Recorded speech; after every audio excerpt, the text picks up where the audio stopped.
Hi friends, அனைவருக்கும் வணக்கம். இன்றைக்கி ஹோம்மேடு கேட்டரிங் சர்வீஸில் ஒரு சூப்பரான ஒரு தக்காளி ஊறுகாய் தான் நம்ம பண்ண போகிறோம். கடாய் வச்சுட்டு அதில் எண்ணெய், கடுகு, வெந்தயம் போட்டிருக்கேன். அடுத்ததாக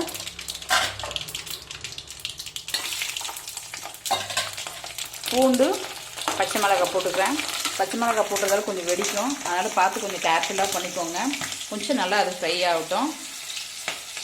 அதுக்கு முன்னாடி நான் என்ன பண்ணேனாக்கா, தக்காளி வந்து ஒரு கிலோ தக்காளி எடுத்து நல்லா க்ளீனாக கழுவி ஒரு வெள்ளை கலர் துணியில் க்ளீனாக தொடச்சி ஆற வச்சுருந்தேன். அதை வந்து மிக்சியில் போட்டு நம்ம அரைச்சி வச்சுக்கணும். அதோட பேஸ்ட்டு தான் இது. அதுக்கப்புறமா ஒரு ஜாரில் ஒரு 100 கிராம் அளவுக்கு காஞ்ச மிளகாய். அந்த காஞ்ச மிளகாய் வந்து நம்ம மிக்சியில் போட்டு நல்லா அரைச்சி பேஸ்ட்டாக பண்ணி வச்சுருக்கோம். 1 கிலோ தக்காளிக்கு 100 கிராம் புளி தக்காளி கூடயே போட்டு அரைச்சிக்கோங்க. இப்போ இது நல்லா வதங்கிருச்சு. இந்த ஸ்டேஜில் நான் காஞ்ச மிளகா வந்து மிக்சியில் நல்லா அரைச்சி பேஸ்ட்டாக பண்ணியிருக்கேன். நீங்கள் தேவைப்பட்டுச்சுன்னா நீங்கள் மிளகாத்தூள் கூட சேர்த்துக்கலாம். நான் வந்து இது மாதிரி மிளகா அரைச்சி போட்டாக்கா அது டேஸ்ட்டு வேறு மாதிரி நல்லாயிருக்கும். அதனால் நான் இதை மாதிரி பண்ணியிருக்கேன். உங்களுக்கு எப்படி விருப்பமோ நீங்கள் அந்த மாதிரி பண்ணிக்கலாம். இது நல்லா வதங்கட்டும். அதுக்கப்புறமா நம்ம தக்காளியை சேர்த்துக்கலாம். சின்ன சின்ன விஷயங்கள் நம்ம மாற்றி பண்ணும்போது நம்மளோட சமையல் வந்து ரொம்ப சூப்பராக இருக்கும். இந்த தக்காளி ஊறுகாய் வந்து பண்ணி வச்சிட்டிங்கனாக்கா குறைஞ்சது ஒரு 6 மாதத்துலேருந்து 1 வருஷம் வரைக்கும் உங்களுக்கு கெட்டே போகாது. நீங்கள் ஃப்ரீசரில் நல்லா ஊறுகாய் செஞ்சுட்டு ஒரு பாட்டில் நல்லா ஆற வச்சுட்டு ஒரு பாட்டிலில், கண்ணாடி பாட்டிலில் நல்லா ஸ்டோர் பண்ணி வச்சுக்கோங்க. வச்சுட்டு நீங்கள் அப்பப்போ எடுத்து நீங்கள் idli, dosa, chapati and white rice இது எது வேணாலும் நீங்கள் போட்டு நீங்கள் சாப்பிட்லாம். அப்புறம் வெரைட்டி ரைஸ், இது எல்லாத்துக்குமே ரொம்ப சூப்பராக இருக்கும். இது நான் போட்டிருக்கிற அளவுகளோடு நீங்கள் பண்ணி பாருங்கள், ரொம்ப சூப்பராக டேஸ்ட்டாக இருக்கும். இப்போ இந்த மிளகாய் விழுது வந்து நல்லா வதங்கிட்டுருக்கு.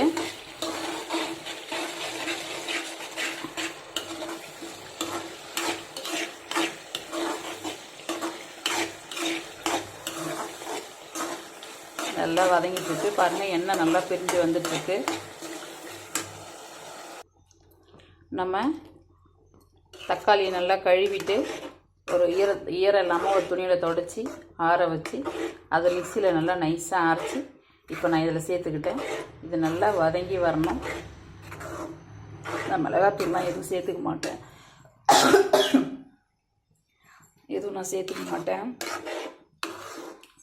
நல்லா இது வதங்கி வரணும், நல்லா தொக்காகணும். அப்போ தான் வந்து நமக்கு கெட்டு போகாமல் டேஸ்ட்டும் ரொம்ப சூப்பராக நல்லாயிருக்கும். ஏன்னா இப்போ தக்காளி சீசன் இல்லைங்களா, தக்காளி வந்து ரொம்ப சீப்பாக நமக்கு கிடைக்குது. இது மாதிரி டைமில் நம்ம பண்ணி வச்சுக்கிட்டோம்னாக்கா நீங்கள் வேலைக்கு போகிறவங்க, அப்புறம் நம்ம திடீர்னு எங்கேயாவது போயிட்டு வந்து டைம் இல்லை, எதுவும் சட்னி சாம்பார் செய்யுது டைம் இல்லை அப்படின்னும்போது நீங்கள் இந்த சட்னி வச்சு ஈஸியாக நீங்கள் டிஃபனையோ லஞ்சையோ முடிச்சிக்கலாம். ரொம்ப சூப்பராக இருக்கும் இது.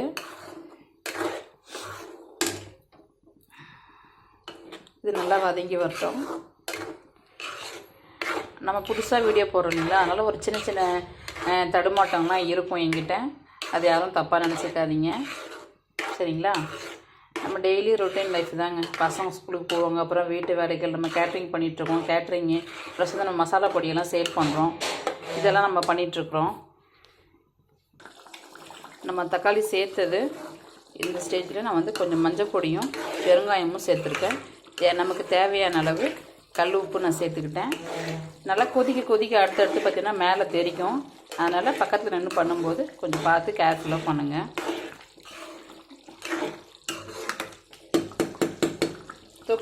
ஊறுகாய் பண்ணும்போது நீங்கள் எப்பவுமே நல்லெண்ணெய் ஊற்றி பண்ணுங்கள். நம்ம வீட்டில் உள்ள சமையல் எண்ணெய் பண்ண வேண்டாம். நல்லெண்ணெய் ஊற்றி பண்ணும்போது இன்னும் கொஞ்சம் டேஸ்ட் உங்களுக்கு இன்னும் சூப்பராக நல்லாயிருக்கும். நம்ம தக்காளி ஊறுகாய் தாளித்து விட்டது இப்போ எப்படி இருக்குன்னு பார்க்கலாம் வாங்க.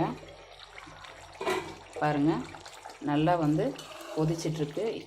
மேலே தெரிக்கும், பார்த்து கொஞ்சம் கேர்ஃபுல்லாக இருந்துக்கோங்க.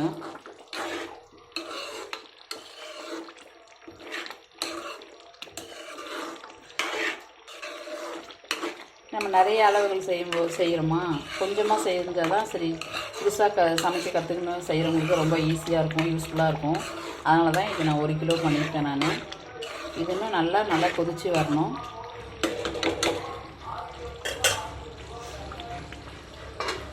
நம்ம வீட்டில் வந்து நிறைய பொடி ஐட்டம்லாம் நம்ம பண்ணுறாங்க, எல்லா பொடியும் நம்ம பண்ணுறோம்.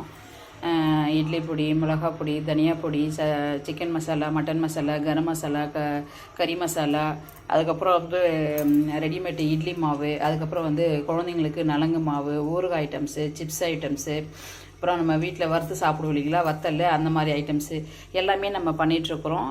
நம்மகிட்ட ஒரு 2-3 பேர் வேலை செய்கிறாங்க. எனக்கு நான் ஓப்பனாக சொல்லிடுறேங்க, நான் வந்து கொஞ்சம் நிறைய படிக்கலை. ரெண்டாவது எனக்கு நிறைய வீடியோலாம் எனக்கு கிளியராக போட தெரியாது. பையன் வெளியே போயிடுவான், அதாவது ஸ்கூல் போகிற பையன் தான், அவன் 9th ஸ்டாண்டர்ட் தான் படிக்கிறான். அவன் தான் வீடியோலாம் எடுத்து போடுவான். நம்ம புதுசாக இப்போ தான் ஸ்டார்ட் பண்ணி எல்லாம் நம்ம பண்ணிகிட்ருக்குறோம். அதனால் பெருசாக நமக்கு போட தெரியல. அதனால் தெரிஞ்ச அளவுக்கு நான் இப்போ பையன் ஸ்கூலுக்கு போயிருக்கேன். இப்போ நானே சும்மா கையில் பிடிச்சிட்டு தான் இந்த தக்காளி ஊறுகாய் கூட நான் உங்களுக்காக நான் போடுறேன். நான் நிறைய கஷ்டப்பட்டு நாங்கள் வீடியோ போட்டுட்ருக்கோம். ஆனால் யாருமே லைக் பண்ண மாட்டேன்றீங்க, ஷேர் பண்ண மாட்டேங்கிறீங்க, ஒரு சப்ஸ்கிரைப் பண்ண மாட்டேங்கிறீங்க. சின்ன சின்ன யூடியூபர் வந்து நீங்கள் கொஞ்சம் வளர்த்து விடுங்க. ஏன்னா உங்களோட லவ் அண்ட் சப்போர்ட், உங்களோட அன்பு இருந்தால் மட்டும்தான் நாங்கள் அடுத்த கட்டத்தை நோக்கி என்னால் போக முடியும். அதனால் கண்டிப்பாக எனக்கு ஒரு லைக் பண்ணுங்கள், ஷேர் பண்ணுங்கள், நிறைய பேருக்கு ஷேர் பண்ணி விடுங்க எங்களோட வீடியோஸை. அதுக்கப்புறம் முடிஞ்சால் ஒரு சப்ஸ்கிரைப் பண்ணுங்கள். ஒரு சப்ஸ்கிரைப் பண்ணுறதால நம்ம பெருசாக நமக்கு ஒரு எந்த ஒரு லாஸும் கிடையாது. நீங்கள் அடுத்தடுத்து நீங்கள் ஒரு சப்ஸ்கிரைப் பண்ணும்போது அடுத்தடுத்த லெவலுக்கு நிறைய லைக் பண்ணி பண்ணுறாங்கன்னும் போது அடுத்தடுத்த வீடியோஸ் எங்களுக்கு போடுறதுக்கு ஒரு பெரிய மோட்டிவேஷன் எங்களுக்கு கிடைக்கும்.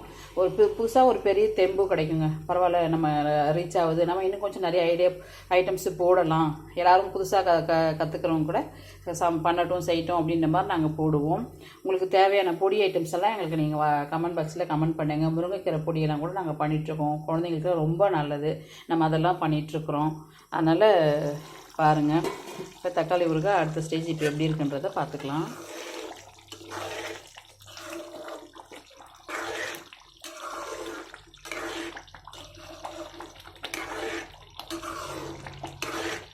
இன்றைக்கி என்னோடய பிறந்த நாளுங்க.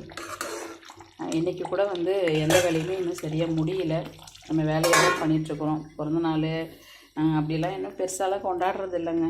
ஏன்னா நமக்கு இருக்கிற வேலைக்கு எங்கே பிறந்தோம் அவ்வளோ நம்ம கொண்டாடுற மாதிரி இருக்கும். பிறந்த நாள் கொண்டாடுற அளவுக்குலாம் அந்த அளவுக்குலாம் நம்ம பெரிய ஆளுங்களாம் இல்லை. சும்மா குளிப்போம், கோயிலுக்கு போவோம். எங்கள் வீட்டுக்கார் காலில் வந்து எனக்கு எல்லாமே அவர் தான். அவரோட காலில் விழுந்து ஒரு ஆசீர்வாதம் வாங்கிப்பேன் அவர்கிட்ட. அவ்வளோதான் நான் பண்ணுறேன். பிறந்த நாளாலும் சரி, திருமண நாளாக இருந்தாலும் சரி, எங்கள் பசங்களுக்கு பிறந்த நாள் வந்தாலும் கூட சரி, அவர் காலில் விழுந்து நாங்கள் ஆசீர்வாதம். ஏன்னா எங்களுக்கு முழுக்க ஃபுல் சப்போர்ட்டு எல்லா வகையிலுமே எங்களுக்கு உறுதுணையாக இருக்கிறது அவர் மட்டும்தான். அதனால் அவரோட ஆசீர்வாதம் நமக்கு கண்டிப்பாக தேவை. ரெண்டாவது உங்களோட சப்போர்ட் எனக்கு வேணும். நீங்கள் எல்லாருமே எனக்கு அம்மா கிடையாது, அப்பா கிடையாது, எனக்கு கூட பிறந்த ஒரே ஒரு தம்பி மட்டும்தான். அதனால் வந்து அடுத்தடுத்து சொந்த பந்தங்களாம் எனக்கு யாரும் கிடையாது. லவ் மேரேஜ்ன்றதால நாங்கள் யாரையும் லவ் மேரேஜ் பண்ணிட்டு வந்ததோடு சரி, அடுத்து அப்பா அம்மா நம்மகிட்ட பேசலை. அதனால் நம்ம அவங்ககிட்ட நான் எதுவும் இது பண்ணுறதில்ல. அவங்க இப்போ வரைக்குமே நம்மகிட்ட பேசல. என்னோடய பையனுக்கு வந்து கிட்டத்தட்ட 14 வயசாகிருக்கு. எனக்கு இன்னொரு பையன் இருக்கான். அவனுக்கு வந்து பார்த்திங்கனாக்கா இப்போது கரெக்டாக வந்து 11 வயசு ஆகுது அவனுக்கு. அதனால் வந்து சாதா மிடில் கிளாஸ் ஃபேமிலி தான். படிப்படியாக எங்களோட முயற்சியில் தான் நாங்கள் கொஞ்சம் கொஞ்சமாக இப்போ உயர்ந்து வந்துட்ருக்கோம். அதுவும் உங்களோட சப்போர்ட் லவ் அண்ட் இருந்தால் மட்டும்தான் எங்களால் அடுத்த கட்டத்தை நோக்கி போக முடியும். ஏன்னா நீங்கள் கொடுக்குற சப்போர்ட்டு ஒரு மோட்டிவேஷன் தான் எங்களால் அடுத்தடுத்து நம்ம பண்ணணுன்ற ஒரு கான்செப்ட் வருது எங்களுக்கு. அதனால் கண்டிப்பாக நீங்கள் எல்லோரும் எனக்கு சப்போர்ட் பண்ணுங்கள், ஃபுல் சப்போர்ட் பண்ணுங்கள். நீங்கள் சப்போர்ட் பண்ணிங்கன்னா மட்டும்தான் என்னால் அடுத்த வாழ்க்கையில் அடுத்த கட்டத்தை நோக்கி நான் போக முடியும். சரிங்களா? அதனால் கண்டிப்பாக வந்து என்னோடய வீடியோஸ் எல்லாருமே பாருங்கள், நிறைய பேருக்கு ஷேர் பண்ணி விடுங்க. இன்னும் உங்களுக்கு வேறு நிறைய விஷயங்கள் நிறைய பேசணும் செய்யணுன்றது என்னோடய கான்செப்ட். நிறைய பேசுவேன் நான். நிறைய பேருக்கு வந்து நிறைய பேருக்கு நம்ம ஹெல்ப் பண்ணிகிட்ருக்கோம். பட் அதெல்லாம் வந்து செய்கிறதெல்லாம் நம்ம வீடியோவே எடுத்து போட்டாக்கா ஏதாவது சொல்லுவாங்கன்ற ஒரு சின்ன தயக்கமும் பயமும் இருக்குது எனக்கு. நேற்று பையன் பிறந்த நாளைக்கு கூட பார்த்திங்கன்னா எங்களால் முடிஞ்ச அளவுக்கு என்ன முடியுமோ அதுதான் நம்ம பண்ண முடியும். சும்மா வந்து பொய்யாவே நான் இவ்வளோ பேருக்கு பண்ணேன் அவ்வளோ பேருக்கு பண்ணலாம் நம்ம எதுவும் பொய் சொல்ல முடியாது. ஒரு 10 பேருக்கு சாப்பாடு எங்கள் பையன் கையில் கொடுத்தோம். ஆனால் 10 டைம் செல்லு வேறு சுவிட்ச் ஆஃப் ஆகிடுச்சு, சார்ஜ் இல்லாமல் ஃபுல் டே நேற்று வந்து. அதனால் சமையல் வேலை இடையில சமையல் வேலை வரும் இல்லைங்களா, அதெல்லாம் பார்த்துக்கிட்டு எங்களால் அதெல்லாம் பண்ண முடியாது. மோஸ்ட்லி ஃபோன்லாம் அவ்வளோவா கேர் பண்ணிக்க மாட்டேன் நான். அதனால் அதெல்லாம் நான் போடலை. இன்றைக்கி என்னோடய பர்த்டேன்றதால எதுவும் பண்ணலை. நம்ம ஆஸ் யூஷுவல் வீட்டில் என்ன பண்ணுறோமோ அதுதான் பண்ணிகிட்ருக்குறோம். நம்ம வாழ்க்கையில் எவ்வளோ கஷ்ட நஷ்டங்கள் வருங்க. நம்ம ஒரு சாதாரண மிடில் கிளாஸ் ஃபேமிலியில் வந்து எவ்வளோ பிரச்சனைகள் இருக்குன்றது எல்லாத்துக்குமே தெரியும். இப்போ அதுவும் இல்லாமல் ஜூன் மாதம் தான் சொல்லவா அது வேணும் சொல்லுங்கள்.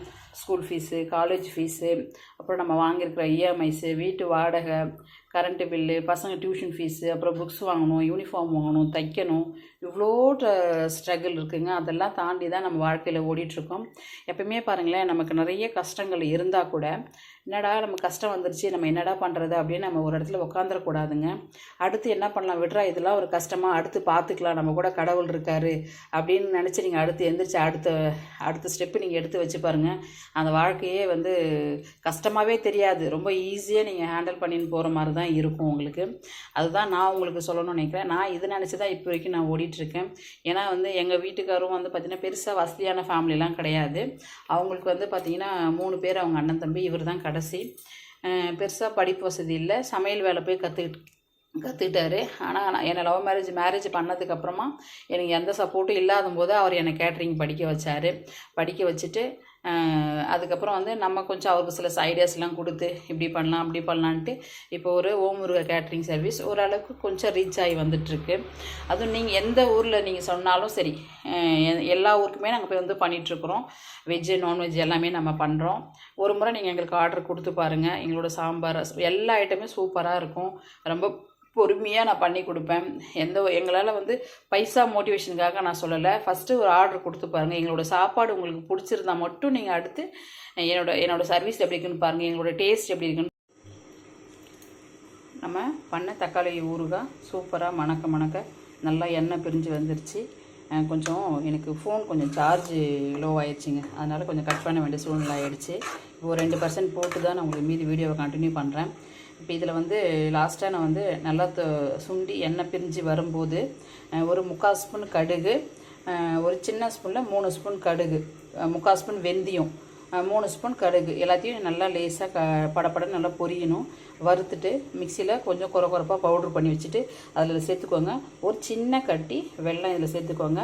தேவைப்பட்டால் வெல்லம் சேர்த்துக்கோங்க. ஏன்னா குழந்தைங்கலாம் சாப்பிடும்போது கொஞ்சம் காரம், இனிப்பு, புளிப்பு எல்லாம் கலந்துருக்கும்போது டேஸ்ட் அது வேறு லெவலாக இருக்கும், நல்லாயிருக்கும். ஒரு முறை ட்ரை பண்ணி பாருங்கள். அவ்வளோதாங்க, நம்ம சூப்பரான தக்காளி ஊறுகாய் ரெடி ஆகிடுச்சு. இது 6 மாதம் ஆனாலும் உங்களுக்கு கெட்டே போகாது. சப்பாத்திக்கெலாம் ரொம்ப சூப்பராக இருக்கும். நீங்கள் டூரிஸ்ட் எங்கே ட்ராவல்லாம் பண்ணுறீங்க அப்படின்னாக்கா கண்டிப்பாக இது சூப்பராக இருக்கும் உங்களுக்கு.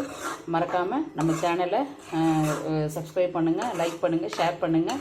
நிறைய கூட ஷேர் பண்ணணும்னு நினச்சேன். அதுக்குள்ளே என்னோடய ஃபோன் கொஞ்சம் பேட்டரி லோ ஆனதால் என்னால் கண்டினியூ பண்ண முடியல. ஓகேங்க, திரும்ப நம்ம அடுத்த வீடியோவில் பார்க்கலாம். இன்றைக்கி திருமண நாள், பர்த்டே கொண்டாடும் அனைவருக்கும் என்னோடய வாழ்த்துக்களோடு தெரிவிச்சுக்கிறேன். அவங்க எல்லாம் நல்ல கடவுளோட இறைவனோட பெறணும்னு நாங்கள் வேண்டிக்கிறோம். ஓகேங்க, தொடர்ந்து நம்ம சேனலை சப்ஸ்கிரைப் பண்ணுங்கள், லைக் பண்ணுங்கள். பிடிச்சிருந்தா நிறைய பேருக்கு ஷேர் பண்ணுங்கள். ஓகேங்களா? ஓகேங்க, பாய்.